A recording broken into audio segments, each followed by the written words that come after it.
L'after, donc, je voudrais rapidement évoquer le sujet de la préparation au choc climatique avec quelques actualités. Aujourd'hui, par exemple, Renault a annoncé une accélération historique, entre guillemets, ce sont les propos de M. Desméaux, sur l'électrique. La marque veut être la plus verte du marché dès 2025 avec des véhicules, je cite le patron de Renault, compétitifs, durables et populaires. Alors, pas dans le haut de gamme, après la R5, la 4L va aussi renaître de ses cendres en électrique. Voilà, ça c'est une des annonces de Renault aujourd'hui. Toujours dans l'automobile, ces propositions conjointes de la CFDT et de la Fondation Nicolas Hulot pour que cette mutation écologique nécessaire dans le secteur automobile, et sachant qu'il faut moins de monde pour construire une voiture électrique que pour construire une voiture thermique, significativement moins de monde, s'accompagne d'une transition sociale dans la douceur. Donc voilà, les syndicats, en tout cas ceux dits réformistes, sont préoccupés et essayent de se placer du point de vue des industriels pour essayer de faire accompagner les choses et travailler à ces questions main dans la main. Et puis le Haut Conseil du climat qui, face au choc climatique, dit qu'il faut mieux se préparer, y compris à la dimension inéluctable de ces changements à venir. Est-ce qu'on ne se focalise pas peut-être trop sur la réduction dans 10, 20, 30 ans des émissions de gaz à effet de serre et qu'on ne se préoccuperait pas assez à court terme de ce qui de toute façon est d'ores et déjà inéluctable,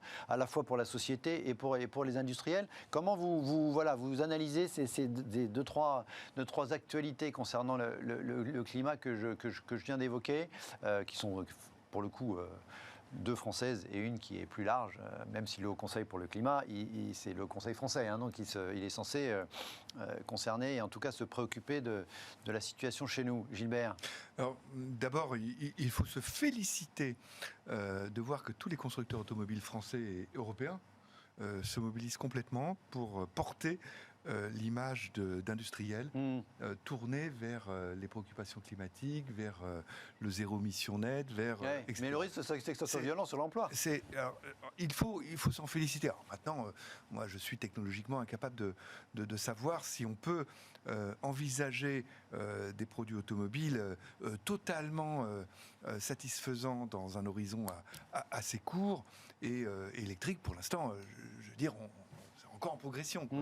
La marge de progrès est encore forte, mais c'est tout à fait normal. Donc, vous voyez, préoccupation forte des constructeurs automobiles à travailler sur leur image de porteurs de grandes valeurs environnementales et climatiques. C'est une très bonne chose. Ça, c'est le premier point. Deuxième point, l'emploi. Mais l'emploi... J'ai du mal à comprendre, si vous voulez, le problème quantitatif. Problème quantitatif, dans toute révolution technologique, on voit des milliers, des dizaines de milliers, des centaines de milliers d'emplois qui disparaissent. Au début du XXe siècle, je le répète souvent, il y avait 20 000 porteurs d'eau à Paris qui portaient de l'eau dans toutes les maisons, dans des conditions sanitaires effroyables, bien évidemment, qui ont disparu avec les canalisations et les réservoirs d'eau.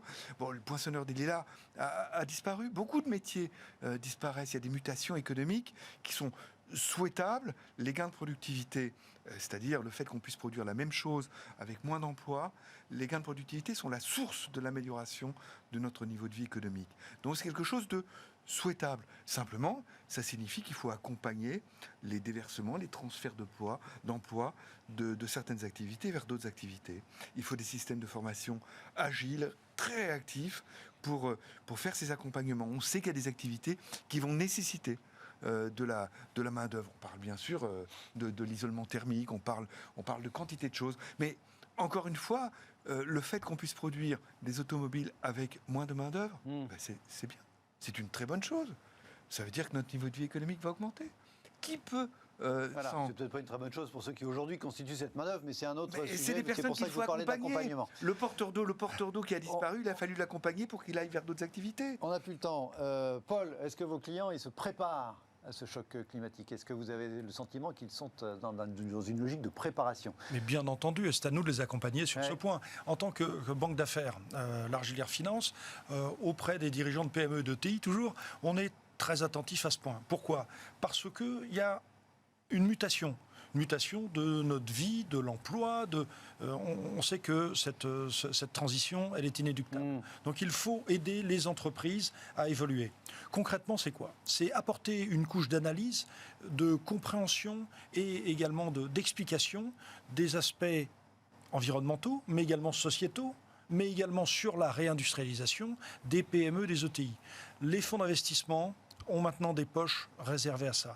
Les banquiers, nos banquiers, ont des fonds verts, des prêts verts, ont une activité totalement dédiée à ça. C'est à nous, banquiers d'affaires, d'accompagner les dirigeants et de les emmener, de flécher les bons projets vers les bons prêteurs et les bons financiers.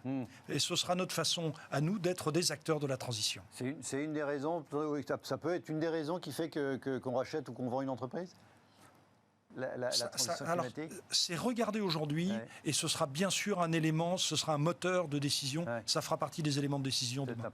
Un peu plus demain. Merci à tous les deux d'avoir été à mes côtés ce soir. Merci à vous de nous avoir regardé jusqu'au bout, quasiment jusqu'au bout de la nuit.